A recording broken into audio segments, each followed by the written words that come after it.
Hey, it's Clay Trader, and this will be a video chart on ticker symbol FNMA. We will take a look at the 30-minute time frame.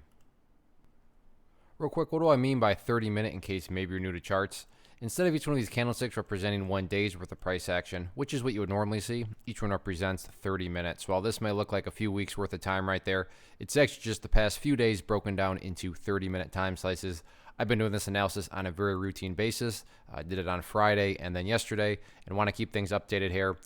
Today, again, nothing terrible in the sense of the chart falling apart or anything like that. However, I suppose you could say the bears took a little bit of a bite out of it. I'm stumbling on my words because it really is a matter of perspective. If you care about the big grand scheme of things, then the chart is still perfectly fine. But if you're a day trader and I don't know, maybe you bought right there and we're hoping to sell within 2 seconds, then yeah, for you the chart doesn't look quite as good. So, but from the big grand scheme of things, broad picture, everything's still perfectly fine. The reason I say that, all right, short term maybe things aren't looking quite as good, is the price did drop below that purple line right there, the 50 period simple moving average, up until the point that the price has done a good job of maintaining above it, and now you can see that the price has dropped below it. This is just a classic example of a foundational rule in charting, which states when levels of support are broken, they tend to act as resistance. So all these different occasions here that I already talked about, you can see that level acted as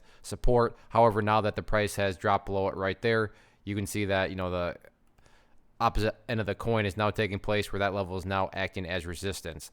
Now, I'm not saying that it's impossible for the price to get back above that purple line, but that is definitely the shorter term area of resistance.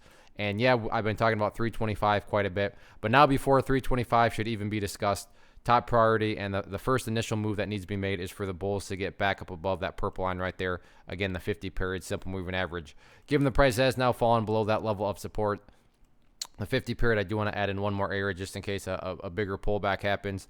And that next key level of support down there at about the $2.85 mark. If you want to consider this a shorter term area of support, that would certainly be the case right there. And that sits down around $3. But $3, $2.85, next couple levels of support. So again, everything is still perfectly fine. But yeah, sure, the bears made a little bit of progress today, but by no means am I saying the entire chart's ruined or anything like that. So it'll be interesting to see how this one unfolds tomorrow. One of the most popular questions I get is, hey Clay, how do you find the stocks that you trade? So what I've done is put together this free resource guide where I talk about the tools that I use to locate stocks that I find interesting and think may have potential. So if that sounds like something that could add value to you as a trader, then by all means click right there to get access to the guide. The guide itself is very short and to the point, and like I say, it is free. Thanks for watching. Have a good one.